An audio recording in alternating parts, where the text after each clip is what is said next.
بسم اللہ الرحمن الرحیم۔ پریشانی کی ایک وجہ یہ بھی ہے کہ ہمیں چیزیں آج ہی بہتر چاہیے۔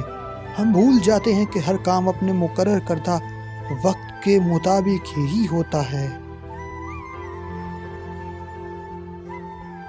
ہم سفر خوبصورت نہ بھی ہو مگر قدر کرنے والا ہونا چاہیے، کیونکہ گھر پیسے اور طاقت سے نہیں بلکہ محبت اور اتفاق سے بنتے ہیں۔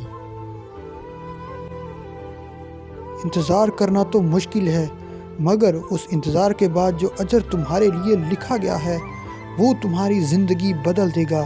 بس ہر چاہ سے خود کو اللہ کے سپرد کر دو اور پھر دیکھنا اللہ تمہیں کیسے ہر غم سے آزاد کر دے گا انشاءاللہ۔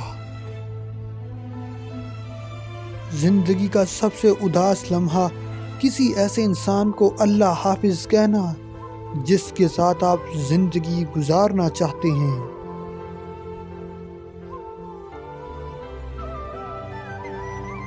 جب ہم ہر بات کا ایک مطلب نکالنے لگتے ہیں تو پھر کسی دوسرے کی دلیل ہمیں کم ہی سمجھ آتی ہے۔